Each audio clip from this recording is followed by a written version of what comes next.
হিংসুক মানুষের মধ্যে এই তিনটি লক্ষণ দেখতে পাবেন। মানুষের জীবনে শত্রুর চেয়ে হিংসুক মানুষ অনেক বেশি ক্ষতিকর, কারণ শত্রু সামনে থেকে আঘাত করে, কিন্তু হিংসুক মানুষ অনেক সময় হাসিমুখে পাশে থাকে, সুযোগ পেলেই ক্ষতি করার চেষ্টা করে। সবচেয়ে আশ্চর্যের বিষয় হলো হিংসুক মানুষ সবসময় অপরিচিত হয় না। অনেক সময় সে আপনার বন্ধু, আত্মীয়, সহকর্মী কিংবা খুব কাছের পরিচিত হতে পারে। তবে মনে রাখবেন, কারো একটি আচরণ দেখেই তাকে হিংসুকি বলে ধরে নেওয়া ঠিক নয়। মানুষের আচরণের পিছনে নানা কারণ থাকতে পারে, বরং দীর্ঘ সময় ধরে যদি একাধিক লক্ষণ একসাথে দেখা যায়, তখন সতর্ক হওয়া যুক্তিযুক্ত।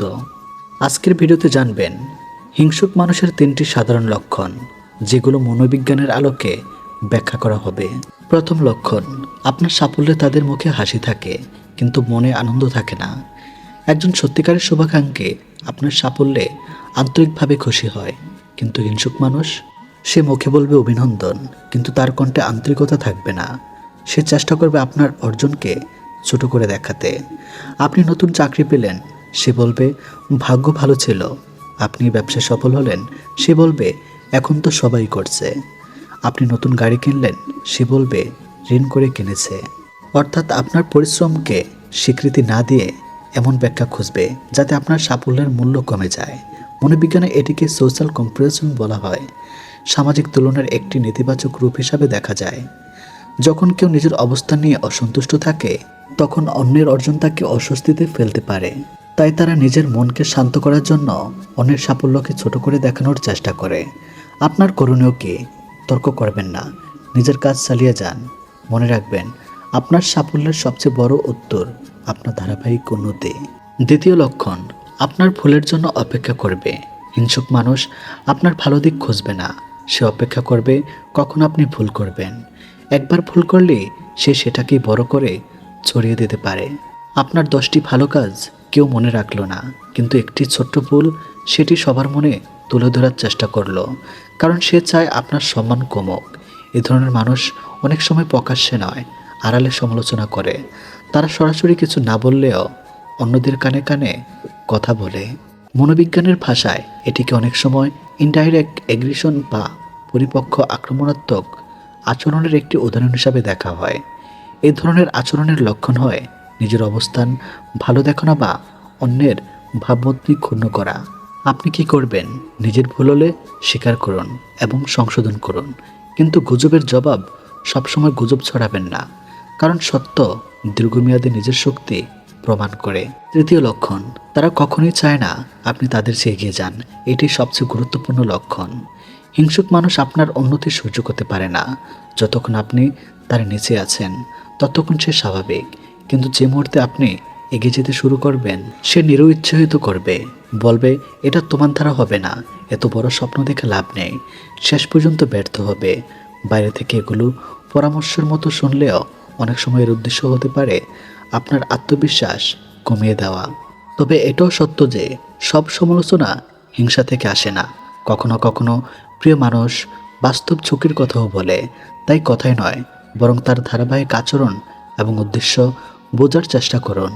যদি কেউ সবসময় আপনাকে নিরুৎসাহিত করে কিন্তু আপনার উন্নতির জন্য কোনো ইতিবাচক সহায়তা না দেয়, তাহলে সতর্ক থাকুন। হিংসুক মানুষকে কিভাবে সামলাবেন? প্রথমত, সব পরিকল্পনা সবার কাছে প্রকাশ করবেন না। দ্বিতীয়ত, নিজের ব্যক্তিগত সাফল্য নিয়ে অহংকার করবেন না। তৃতীয়ত, নেতিবাচক মানুষের সঙ্গে অপ্রয়োজনীয় তর্ক এড়িয়ে চলুন। চতুর্থত, নিজেকে প্রতিনিয়ত দক্ষ করে তুলুন, কারণ যোগ্য মানুষকে সাময়িকভাবে থামানো গেলেও দীর্ঘমেয়াদে আটকে রাখা কঠিন। পঞ্চমত, নিজের মানসিক শান্তিকে সবচেয়ে বেশি গুরুত্ব দিন। যে মানুষ নিজের মনকে শান্ত রাখতে পারে, তাকে ভেঙে দেওয়া সহজ নয়। মনে রাখবেন, জীবনে সবাই আপনার সাফল্যে খুশি হবে না, এটা স্বাভাবিক। তাই কারো আচরণ দেখে সঙ্গে সঙ্গে তাকে শত্রু ভাববেন না, আবার বারবার নেতিবাচক আচরণকে অবহেলা করবেন না। আপনার চরিত্র, পরিশ্রম এবং ধারাবাহিক উন্নতিই হবে সবচেয়ে শক্তিশালী উত্তর। যারা হিংসা করে তারা আপনার গতি কিছু সময়ের জন্য কমাতে পারে, কিন্তু আপনার লক্ষ্য কেড়ে নিতে পারে না, যদি আপনি নিজের পথ থেকে সরে না যান। আজকের ভিডিও থেকে যদি একটি শিক্ষা পেয়ে থাকেন, তাহলে ভিডিওতে লাইক, শেয়ার এবং সাবস্ক্রাইব এবং আইডিতে ফলো দিয়ে সাথে থাকুন। আপনার একটি সমর্থন আমাদের আরও শিক্ষামূলক ও মোটিভেশনাল ভিডিও তৈরি করতে অনুপ্রাণিত করে। পৃথিবীতে সবচেয়ে বড় কষ্ট কি জানেন? অচেনা মানুষের বিশ্বাসঘাতকতা নয়, সবচেয়ে বড় কষ্ট তখনই হয় যখন নিজের মানুষ একদিন শত্রু হয়ে দাঁড়ায়।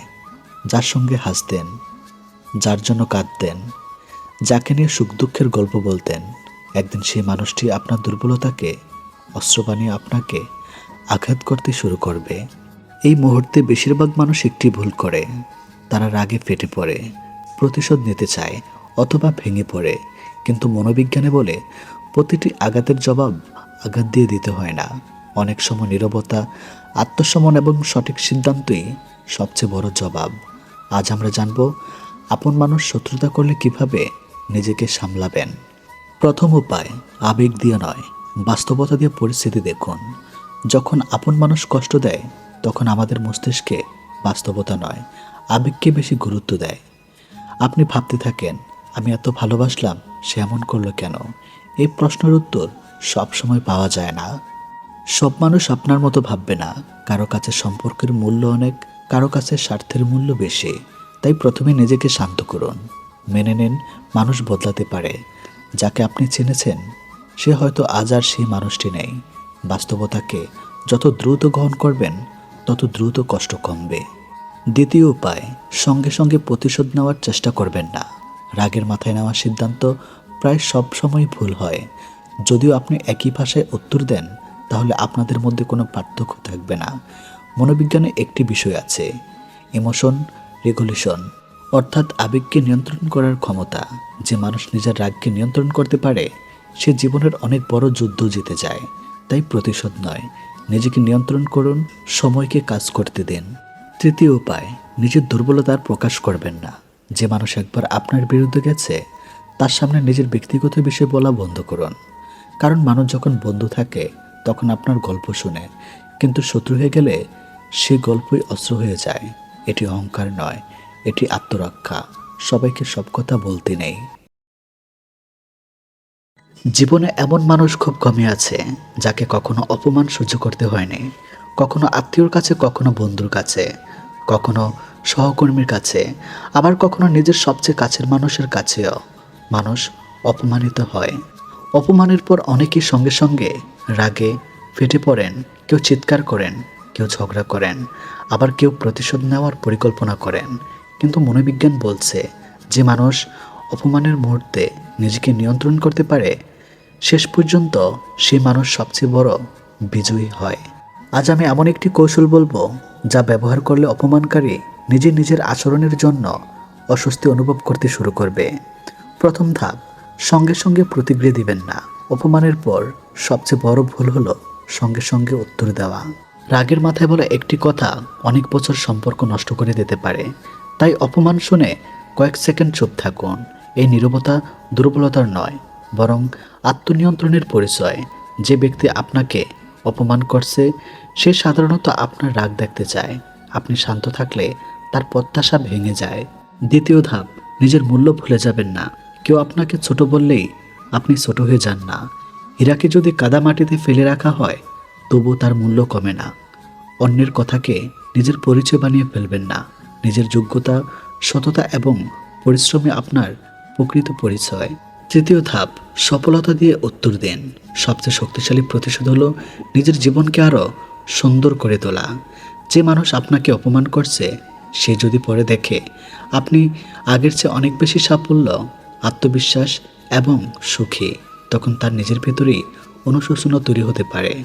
আপনার সাফল্যই সবচেয়ে জোরালো উত্তর। চতুর্থ ধাপ, সীমা নির্ধারণ করুন। সব অপমান নীরবে সহ্য করা বুদ্ধিমানের কাজ নয়।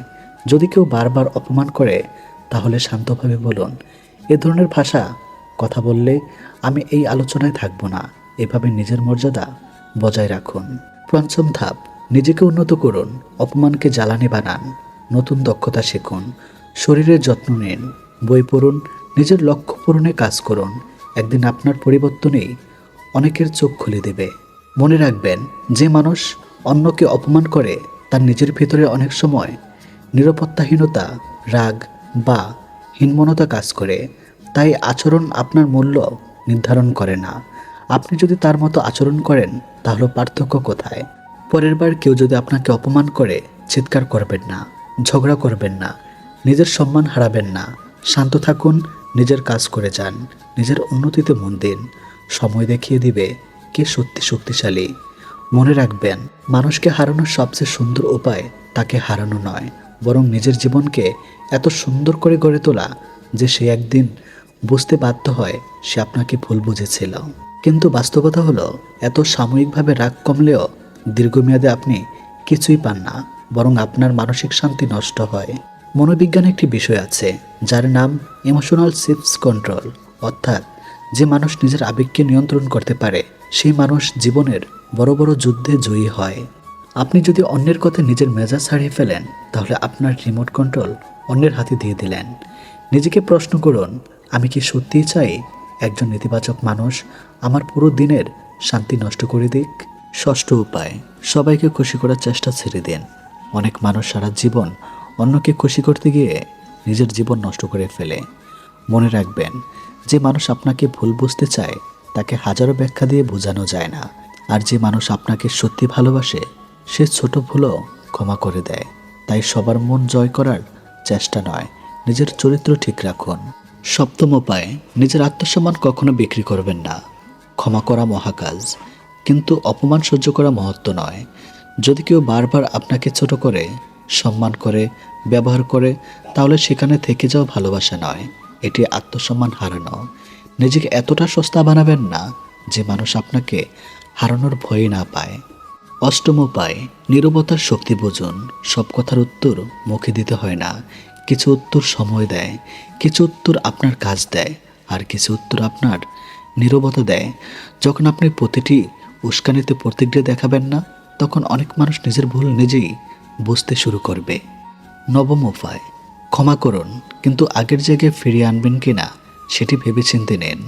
ক্ষমা মানে সব কিছু আগের মতো করে দেওয়া নয়। ক্ষমা মানে নিজের হৃদয়কে ঘৃণা বোঝার থেকে মুক্তি করা। বিশ্বাস একবার ভাঙলে তা জোড়া লাগাতে পারে, কিন্তু দাগ থেকে যায়। তাই ক্ষমা করুন, তবে সীমারেখা বজায় রাখুন। দশম উপায়, মনে রাখবেন, সব হারানোই ক্ষতি নয়। কিছু মানুষ চলে যাওয়ার পরেই জীবনে শান্তি আসে। সব সম্পর্ক টিকিয়ে রাখে সফলতা নয়, ভুল মানুষকে ছেড়ে দেওয়াই সফলতা। জীবন খুব ছোট, যারা আপনার সম্মান বোঝে না তাদের জন্য নিজের মানসিক শান্তি নষ্ট করবেন না। আপন মানুষ শত্রু হয়ে গেলে কষ্ট হবেই, কারণ ক্ষতটা বাইরের নয়, ভিতরের। কিন্তু মনে রাখবেন, অন্যের আচরণ আপনি নিয়ন্ত্রণ করতে পারবেন না, নিয়ন্ত্রণ করতে পারবেন শুধু নিজের প্রতিক্রিয়া। যেদিন আপনি নিজের আবেগকে নিয়ন্ত্রণ করতে শিখবেন সেদিন কেউ আপনার শান্তি কেড়ে নিতে পারবে না। মানুষকে নয়, নিজের চরিত্র শক্তিশালী করুন, কারণ শক্তিশালী চরিত্রের মানুষকে হারানো যায় কিন্তু ভাঙা যায় না। আপনি হয়তো লক্ষ্য করেছেন, আপন মানুষ যখন শত্রু হয়ে যায় তখন সবচেয়ে বেশি কষ্ট হয় তার কথাই নয়, তার পরিবর্তনে। আপনি বারবার ভাবতে থাকেন, এই মানুষটিকে সেই মানুষ যে একদিন আমার পাশে দাঁড়িয়েছিল। সেই প্রশ্নের উত্তর খুঁজতে খুঁজতেই অনেক মানুষ নিজের জীবনকে থামিয়ে দেয়। কিন্তু মনোবিজ্ঞান একটি গুরুত্বপূর্ণ বিষয় শেখায়, মানুষের আচরণ পরিবর্তন হতে পারে, আর সেই পরিবর্তনের জন্য সবসময় আপনি দায়ী নন। অনেক সময় একজন মানুষের লোভ, অহংকার, ঈর্ষা, ভুল সিদ্ধান্ত বা অন্যের প্রভাব তাকে বদলে দেয়। তখন আপনি যতই ভালো হন না কেন, সে আপনাকে প্রতিপক্ষ হিসাবে দেখতে শুরু করে। তাই নিজের উপর অযথা দোষ চাপাবেন না। নিজের ভুল থাকলে তা সংশোধন করুন, কিন্তু অন্যের খারাপ আচরণের সম্পূর্ণ দায় নিজের কাছে তুলে নেবেন না।